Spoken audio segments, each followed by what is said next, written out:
여러분 안녕하십니까? 코로나19 통합 뉴스룸 2시 뉴스입니다. 문재인 대통령은 오늘 국회 시정연설을 통해 경제에서 확실한 반등을 이뤄야 한다며 내년부터 본격적인 경제활력 조치를 가동하겠다고 밝혔습니다. 또 공수처는 성역 없는 수사를 위한 것이라며 이 출범 지연을 끝내달라고 국회에 촉구했습니다. 첫 소식 홍성희 기자가 보도합니다. 내년도 예산안을 설명하는 국회 시정연설. 문 대통령은 대공황 이후 인류가 직면한 최악의 경제 위기 속에서도 대한민국은 방역과 경제 모두에서 선방하는 나라라고 밝혔습니다. 위기일수록 더욱 단결하고 힘을 모으는 위대한 국민 덕분입니다. 그러면서 이제는 경제에서 확실한 반등을 이뤄야 할 시간이라고 강조했습니다. 3분기 성장률이 플러스로 반등했고 방역 조치 완화로 소비와 내수를 살릴 여건도 마련됐다고 진단했습니다.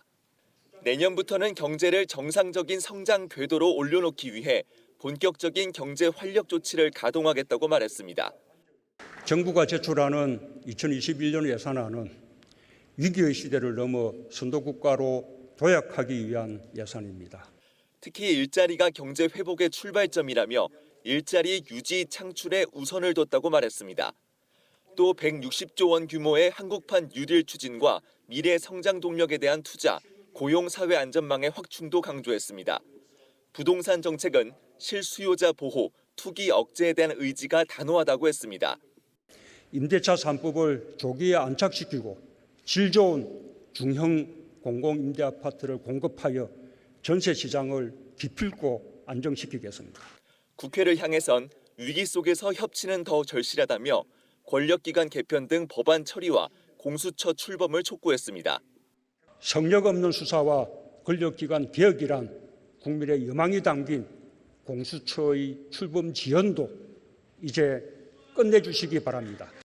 또 서해 공무원 피살 사건에 대해서는 평화 체제의 절실함이 확인된 계기라며 한반도의 비핵화와 항구적 평화를 위해 끊임없이 대화를 모색하겠다고 밝혔습니다. KBS 뉴스 홍성입니다. 한편 시정연설을 위해 국회를 찾은 문재인 대통령에게 국민의힘은 라임 옵티머스 특검 도입을 요구하는 구호를 외치며 연설 도중에는 항의를 하기도 했습니다. 반면 민주당은 문재인 대통령이 코로나19 국난 극복과 새로운 도약의 의지를 밝혔다며 환영했습니다. 여야의 반응을 김수연 기자가 보도합니다. 국회로 들어서는 문재인 대통령을 향해 국민의힘 의원들은 손팻말을 들었습니다. 라임 옵티머스 사태를 특검으로 수사해야 한다며 대통령이 결단하라고 했습니다.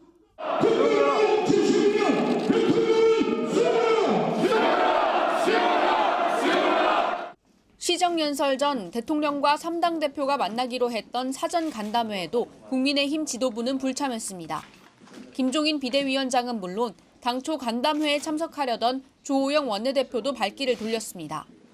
주 원내대표가 간담회장에 들어가는 과정에서 경호처가 신원 검색을 했다는 건데 국민의힘은 매우 무례하고 있을 수 없는 일이라며 논평까지 냈습니다. 주 원내대표와 국민의힘 의원들은 본회의장에서 거세게 항의했고 이 때문에 문 대통령은 잠시 동안 연설을 시작하지 못했습니다. 사실관계를 확인하고 거기에 대해서 합당한 조치를 요구할 것이며 그리고 일단 그런 일에 대해서 일어난 것에 대해서 유감스럽게 생각한다는 말씀을 먼저 드리겠습니다. 연설 동안 국민의힘 의원들은 항의의 손팻말을 자리 앞에 내걸었고 서해 공무원 피살 사건과 협치 언급 부분에선 고성을 지르기도 했습니다. 반면 여당 의원들은 기립박수로 문 대통령을 맞았고 연설 도중 20차례 넘게 박수를 보냈습니다. 민주당 김태년 원내대표는 시정연설에 대해 코로나 국난 극복과 새로운 대한민국 도약의 의지를 보였다고 평가했습니다. 야당의 라임 옵티머스 특검 요구와 관련해선 이미 검찰 수사로 30-40명이 구속된 금융사기 사건이라며 특검을 논의할 뜻이 없음을 거듭 밝혔습니다. KBS 뉴스 김수연입니다. 4.15 총선 회계부정 등의 혐의를 받는 더불어민주당 정종순 의원에 대한 체포동의안이 오늘 국회 본회의에 보고됐습니다. 국회는 여야 합의에 따라 내일 오후 2시 본회의를 열어 체포동의안을 상정해 표결하기로 했습니다. 체포동의안은 국회의원들의 무기명 비밀투표로 가부가 결정됩니다. 의원 과반 출석에 과반이 찬성하면 가결되고 법원은 체포영장을 발부할 수 있습니다. 오늘 코로나19 신규 확진자는 103명으로 다시 세 자릿수로 늘었습니다. 이 주말에 젊은 층이 즐기는 헬로윈 행사가 있고 또 연말 모임까지 이어지면서 긴장의 끈을 놓을 수 없는 상황인데요. 재난방송센터 연결해서 코로나19 자세한 현황 들어봅니다. 김민정 기자. 이 방심했다간 확진자가 자칫 큰 폭으로 늘 수 있어서 걱정인데요. 먼저 신규 확진자 현황부터 자세히 전해주시죠. 네, 오늘 0시 기준으로 코로나19 신규 확진자는 모두 103명입니다. 어제는 두 자릿수였는데 하루 만에 다시 세 자릿수가 됐습니다. 사망자도 1명 늘었습니다. 최근 일주일간 신규 확진자 추이를 보면 가장 많을 때는 155명, 그리고 가장 적을 때는 61명이었습니다. 안정세를 보이지 못하고 계속 등락을 반복하고 있는 모습인데요. 좀처럼 50명 이하로 떨어지진 않고 있습니다. 국내에서 발생한 확진자가 96명으로 대부분을 차지했습니다. 이 96명을 지역별로 보면 경기가 28명으로 가장 많았고 그 다음은 서울입니다. 역시 수도권이 가장 많은 겁니다. 강원도에서는 식당을 통해 감염이 이어지면서 14명이 확진됐습니다. 구체적인 집단 발생 현황도 살펴보겠습니다. 어제 정오 기준 통계인데요. 경기 용인시 동문 골프 모임과 관련해 모두 31명의 누적 확진자가 발생했습니다. 함께 식사하면서 바이러스가 전파됐을 가능성이 높은 것으로 추정됩니다. 경기 남양주시 행복회 요양원과 관련해서는 누적 확진자 62명이 발생했고요. 경기 광주시 SRC 재활병원과 관련해서는 137명의 누적 확진자가 나왔습니다. 또 서울 영등포구 일가족 관련 확진자도 모두 14명으로 늘었습니다. 네, 여전히 수도권에서 집단 감염이 이어지고 있는데 아무래도 인구 밀도가 높다 보니까 특히 걱정이 많이 됩니다. 이 수도권의 상황을 좀 더 자세히 짚어볼까요? 네, 방역당국이 발표한 지역별 확진자 현황 통계를 보겠습니다. 지금까지 우리나라에서는 확진자가 2만 6천여 명 정도 발생했는데 이 가운데 가장 많은 확진자가 나온 지역은 대구였습니다. 아무래도 코로나 초기에 신천지 대구교회 집단 감염의 영향이 컸던 걸로 보이는데요. 그 이후에는 수도권을 중심으로 확진자가 늘면서 대구 다음으로 서울과 경기에서 가장 많은 확진자가 나왔습니다. 두 지역 모두 5천 명이 넘었습니다. 이번에는 인구 10만 명당 발생률을 보겠습니다. 대구를 제외하면 서울이 가장 높습니다. 역시 신천지교회 집단 감염의 영향을 받아서 한때 빠른 속도로 확진자가 증가했던 경북보다도 서울이 더 높습니다. 대구, 서울, 경북, 경기 순이었습니다. 올해 하반기부터는 수도권 확산세가 뚜렷했죠. 어제 방역당국도 확진자의 70에서 80%가 수도권에서 발생한다며 인구 밀도가 높은 만큼 집단 유행의 위험이 작지 않다고 우려했습니다. 이번 주 토요일은 헬로윈데이고 또 연말이 다가오면서 모임도 늘어날 것으로 보입니다. 될 수 있으면 불필요한 모임 참석은 자제해 주시고 방역 수칙도 더 철저히 지켜주셔야겠습니다. 지금까지 재난방송센터에서 KBS 뉴스 김민정입니다. 이 서울시는 이번 주말 헬로윈데이 각종 모임으로 인한 코로나19 확산을 막기 위해서 오늘부터 다음 달 3일까지 유흥시설에 대한 특별 점검에 들어갔습니다. 한편 정부는 그간 보류됐던 숙박과 여행, 외식 분야의 소비 할인권 지원 사업을 다시 시작하기로 했습니다. 양민철 기자가 보도합니다. 서울에서는 지인 모임과 직장을 매개로 한 산발적 감염이 이어지며 하루 동안 25명의 확진자가 확인됐습니다. 서울 용산구 의류업체와 관련해선 지난 26일 첫 확진자가 나온 뒤 6명이 추가 확진돼 지금까지 모두 7명이 확진 판정을 받았고 서울시 확진자는 6명입니다. 역학조사 결과 최초 확진자와 직장 동료들은 마스크를 제대로 쓰지 않은 상태에서 회의를 하거나 식사 등을 함께한 것으로 파악됐습니다. 용인시 동문 골프 모임과 관련해서는 어제 9명이 추가 양성 판정을 받아 누적 확진자는 모두 37명이 됐고 이 중 서울시 확진자는 20명입니다. 이들은 용인시 골프클럽에서 모임을 갖고 구내식당에서 식사를 했으며 일부는 외부 음식점에서 따로 식사도 함께한 것으로 역학조사 결과 확인됐습니다. 오는 31일 헬로윈데이를 기점으로 코로나19가 재확산할 수 있다는 우려에 서울시는 오늘부터 다음 달 3일까지 춤을 출 수 있는 서울시내 유흥시설 153개소에 대해 특별 점검을 실시합니다. 또 유흥시설이 밀집한 이태원역과 홍대 클럽거리, 강남역 주변 등에 대해서는 경찰청과 식약처 등과 함께 심야시간 점검을 실시해 위반 사항이 적발되면 2주간 즉각 집합금지 조치를 시행할 계획입니다. 한편 방역당국은 최근 의료기기 무료 체험방을 통한 집단 감염 우려가 커짐에 따라 방역 점검을 강화할 예정입니다. 이에 따라 전국 2,200여 개 의료기기 무료 체험방에 대해서 각 지자체가 다음 달 3일부터 매주 1회 이상 점검에 나서 방역수칙 준수 여부를 점검할 계획입니다. 정부는 또 사회적 거리두기 1단계 조정 이후 그간 거리두기로 피해가 컸던 업종을 지원하기 위해 그간 보류됐던 숙박과 여행, 외식 분야의 소비 할인권 지원 사업을 재개하기로 했습니다. 이에 따라 오는 30일부터 1,100여 개 여행 상품에 대해 30% 할인을 제공하는 여행 할인권과 3회 외식 시 4회차에 10,000원을 환급하는 외식 할인 지원 운동이 시행됩니다. 그러는 한편으로는 가을 여행 주간은 취소하고 안전여행 캠페인을 전개하는 한편 오는 30일부터 다음 달 21일까지를 관광지 특별방역 점검 기간으로 설정해 2,200여 명의 인력으로 주요 관광지의 방역 점검을 실시하겠다고 밝혔습니다. KBS 뉴스 양민철입니다. 이 프로축구 K리그2 대전 하나시티즌의 주전급 선수가 코로나19 확진 판정을 받았습니다. 이 프로축구 선수 가운데는 첫 확진 사례인데요. 이 때문에 남은 경기와 이 승강 플레이오프 일정이 연기될 가능성이 높습니다. 박연선 기자가 보도합니다. K리그2 대전 하나시티즌 소속 공격수 A 선수가 어젯밤 코로나19 확진 판정을 받았습니다. 지난 24일 전남과 원정 경기 뒤 동료 선수 3명과 함께 서울에서 가진 지인 식사 모임이 화근이었습니다. 이 자리에 동석했던 지인이 식사 이틀 뒤 확진자로 판정된 겁니다. 식사를 함께한 A 선수와 동료 선수 3명은 곧바로 접촉자로 분류됐고 검사 결과 A 선수 1명만 양성 판정을 받았습니다. 본 선수가 그 하남시 67번 확진자하고 음식을 함께하면서 접촉이 되어서 저희한테 바로 통보가 돼서 구단은 선수와 직간접적으로 접촉한 선수들을 모두 격리하고 오늘 선수단을 대상으로 전수조사를 하기로 했습니다. 프로축구 선수 가운데 첫 확진자가 나오면서 K리그2 일부 구단의 일정에도 영향이 있을 것으로 보입니다. 남아있는 리그 2경기와 승강 플레이오프가 대상입니다. 매뉴얼에 따르면 2주 이상 경기를 수년하게 돼 있고 추후 역학조사 결과까지 참고를 해서 경기 일정을 조정하는 그런 결정을 내리려고 지금 준비하고 있습니다. 지난 9월에는 한화이글스 투수 등 2명이 확진되면서 2부 리그 일부 경기가 취소된 바 있습니다. 코로나19 확진으로 K리그2 역시 일정 변경 가능성이 높은 상황이어서 시즌 막판 리그 순위 판도에도 영향이 있을 것으로 예상됩니다. KBS 뉴스 박연선입니다. 정부와 여당이 오는 2030년까지 아파트와 단독주택, 토지 등 모든 부동산의 공시가격을 시세의 90% 순으로 올리는 방안을 추진합니다. 그러나 언제까지 90%로 맞출지는 이 부동산 가격과 또 유형별로 달라질 텐데요. 그만큼 고가의 주택과 집을 여러 채 가진 사람들은 세입 부담이 늘어나게 됐습니다.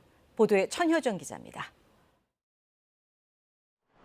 서울 마포구의 이 아파트는 84제곱미터형이 최근 16억 원에 거래됐습니다. 하지만 공시가격은 10억 원이 조금 넘습니다. 현실화율이 63%에 불과한 겁니다. 이런 공시가격을 시세에 더 맞추기 위해 국토연구원이 제시한 방안은 3가지. 시세의 80%, 90%, 100%로 높이는 아닙니다.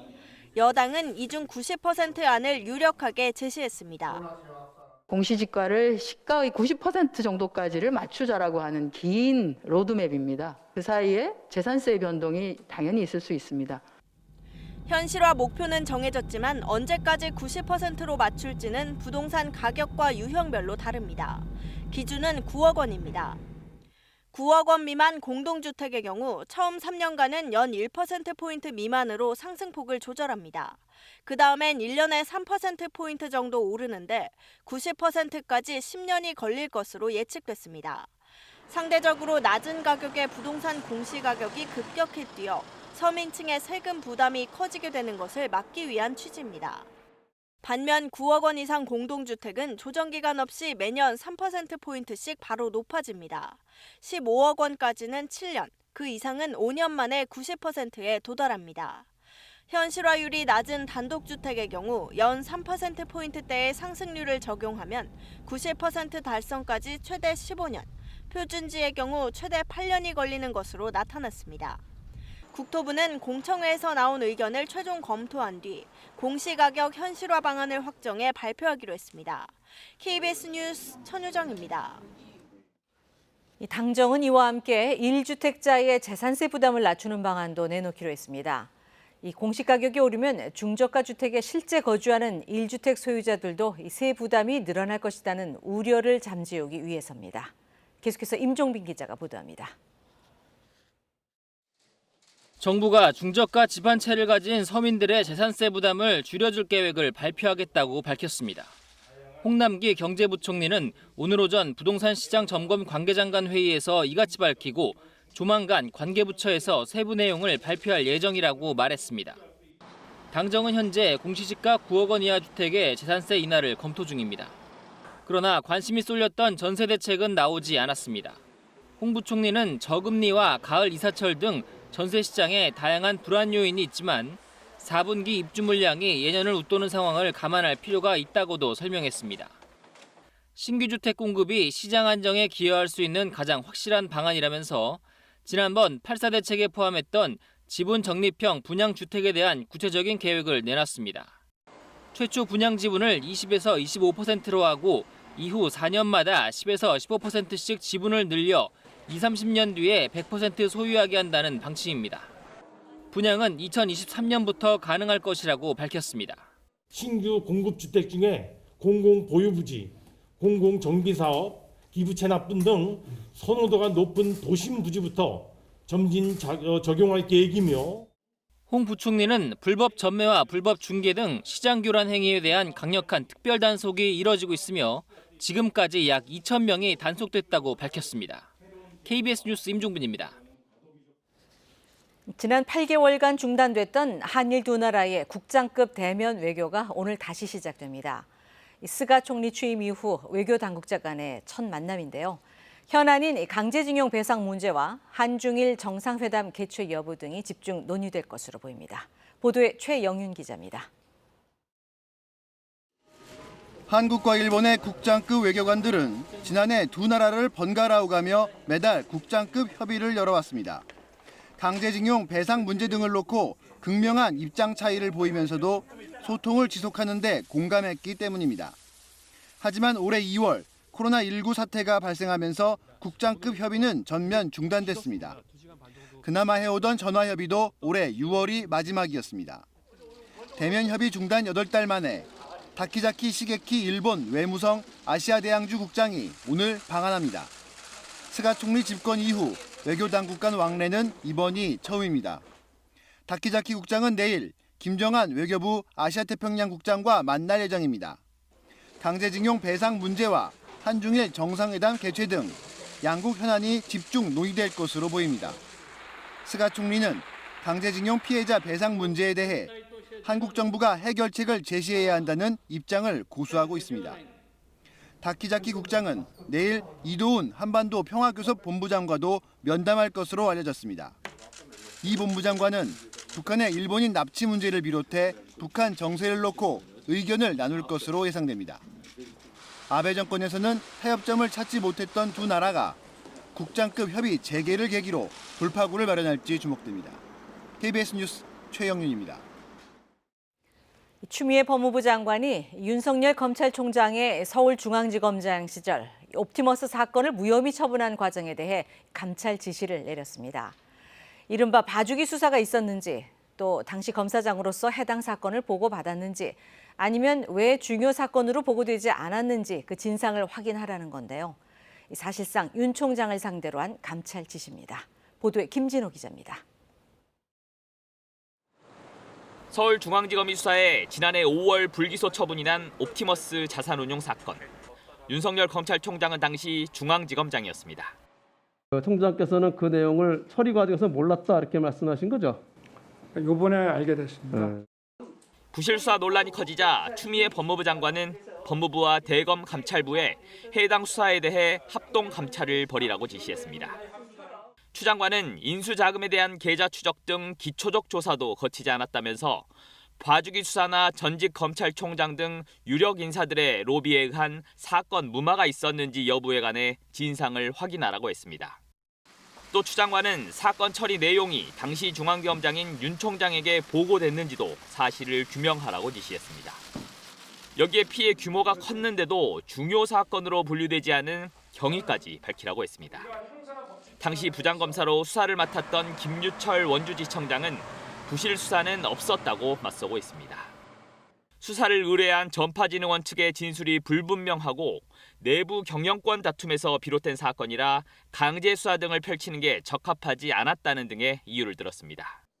이번 지시로 윤 총장 관련 감찰은 라임 수사 관련 의혹과 언론사 사주를 부적절하게 만났다는 의혹을 포함해 3가지로 늘었습니다. KBS 뉴스 김진호입니다. 내년부터 서울 지역 중고등학교 모든 신입생에게 소득과 상관없이 30만 원의 입학준비 지원금이 지급됩니다. 무상급식에 이어 입학지원금까지 이른바 보편적 교육복지가 확대되는 겁니다. 오대성 기자가 보도합니다. 자녀가 새 학기를 시작할 때 학부모 10명 중 8명은 경제적인 부담을 느낀다고 답했습니다. 평균 지출 비용은 약 50만 원으로 교복과 같은 의류비, 교재비, 사교육비 등에 주로 쓰입니다. 중고등학교 가면 가장 크게 들어가는 게 교복비가 좀 부담이 될 것 같고, 그리고 이때는 공부를 많이 해야 되니까 학습 관련 교재 이런 비용이 좀 많이 들어갈 것 같아서. 서울시 구청장 협의회와 서울시 교육청이 이런 학부모의 부담을 줄여주기 위해 내년부터 입학준비 지원금을 지급하기로 잠정 결정했습니다. 대상은 서울 지역 중고등학교, 중고과정 특수학교 등의 1학년으로 입학하는 서울 거주 학생입니다. 부모의 소득은 따지지 않습니다. 입학준비금으론 교복과 체육복 등의 의류, 학습 도서, 또 원격 교육 확대에 따라 태블릿 PC와 같은 스마트 기기 등을 구매할 수 있을 걸로 보입니다. 지원 금액은 일단 30만 원으로 정해졌는데 해마다 대상 품목의 물가에 따라 변할 수 있습니다. 지급 방식은 사용처가 제한되는 만큼 소상공인 점포 결제 수단인 제로페이로 충전 지급될 가능성이 높습니다. 일부 지자체에선 무상교복 또는 대상이 한정된 입학준비금이 지원되고 있는데 모든 중고교 신입생에게 입학준비금을 주는 건 서울이 처음입니다. 지난해 기준으로 대상자는 약 14만 명, 필요 예산은 430억여 원입니다. 성동구와 관악구는 내년 1월 1일 시행한다는 조례안을 최근 입법 예고했고 예산 부족으로 고심해온 서울시도 교육청이 다른 예산을 조정하면 분담할 수 있다는 입장을 밝혀 25개 자치구에서 시행이 가능해졌습니다. 서울시와 자치구, 교육청은 조만간 분담 비율을 확정하고 공식 발표할 예정입니다. 실제로 내년부터 입학준비금이 지급되기 위해선 서울시 의회와 정부 사회보장위원회의 심의와 승인 과정이 남아 있습니다. KBS 뉴스 오대성입니다. 최근 코로나19 확진자가 안정세를 보이지 못하고 등락을 거듭하는 가운데 이 소규모 산발적 집단 감염은 여전합니다. 어제 있었던 코로나19 관련 포럼에서 이 코로나19 위험을 제로로 만드는 것은 사실상 불가능하다며 이른바 위드 코로나 시대를 대비하기 위한 여러 가지 방안들이 나왔습니다. 정지주 기자가 취재했습니다. 처음 국내에 코로나19 확진자가 나왔을 때 그렇게까지 오래가진 않을 거라 기대했습니다. 하지만 벌써 9달입니다. 확진자 계속 나오고 있죠. 유럽과 미국의 경우에는 그 확산세가 심상치가 않습니다. 경제, 문화, 교육 등등 멈춘 게 참 많습니다. 일자리 많이 줄었죠. 특히 비정규직이 심각합니다. 코로나19가 재확산한 지난 8월 집합 금지 명령 내려졌죠. PC방 등이 문을 닫았습니다. 아르바이트생부터 해고됐습니다. 영업정지 명령 떨어진 후로 바로 상황을 설명을 했고 일을 할 수 없을 거다 얘기를 했고 코로나19 충격이 비정규직에 바로 영향을 준 것이죠. 통계청이 낸 자료입니다. 8월 기준으로 비정규직이 742만 6천 명입니다. 1년 전 같은 기간보다 5만 5천 명이 줄었습니다. 이게 정규직으로 전환돼서 줄었다면 좋겠지만요. 그게 아니라 일자리 자체가 줄었기 때문입니다. 숙박, 음식, 교육 서비스업, 제조업 이런 부분들이 주로 영향을 미쳐서 코로나19 영향을 받았다고 보시면 될 것 같습니다. 정규직 감소도 심각합니다. 같은 기간 5만 8천 명이나 줄었기 때문이죠. 모두 지쳐가고 있습니다. 그래도 견디는 이유, 코로나19가 언젠간 사라질 거다. 이겨낼 거다 이런 믿음 때문인데 하지만 백신은 언제 나올지 장담할 수 없고요. 나온다 해도 코로나19 종식된다는 보장도 없다는데요. 코로나19와 함께 살 수밖에 없다죠. 위드 코로나 시대, 우린 무엇을 준비해야 할까요? 관련 포럼이 열렸습니다. 완전히 우리 사회에서 제로로 만드는 이런 것은 불가능하다는 것을 고민을 해야 될 것이고 사회적 합의를 통해서 우리가 어떤 목표를 추구할 것인가에 대한 공감대를 코로나19로 인한 위험을 아예 없애 확진자 제로를 만든다는 거. 그게 불가능하다는 걸 인정하는 게 위드 코로나 시대의 시작이라고 전문가들 주장합니다. 달라져야 할 게 있습니다. 환자 관리 체계인데요. 중환자는 집중 관리해서 치명률을 최대한 낮추고요. 경증 환자는 적정 병상으로 이송을 해야 합니다. 또 생활치료센터도 60세 이상과 미만으로 구분을 해야 한다는데요. 그 이유 들어볼까요?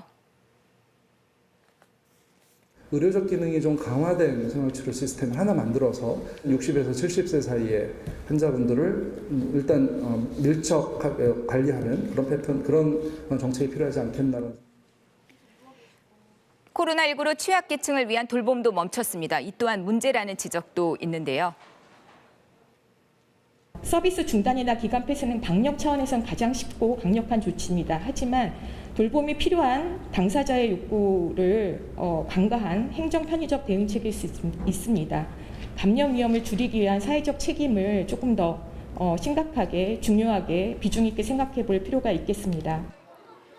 자, K방역은 속도 또 강도도 중요하지만 관계부처 간 협치가 중요하다. 또 주변에 대한 신뢰가 많이 무너졌으니 이걸 회복해야 한다는 의견도 있었습니다.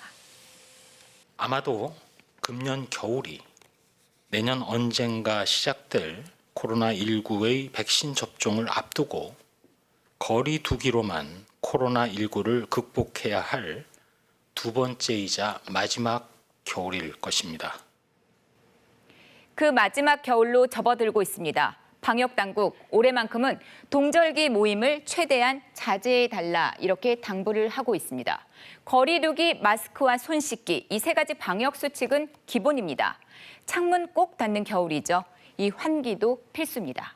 KBS 뉴스 정지주입니다.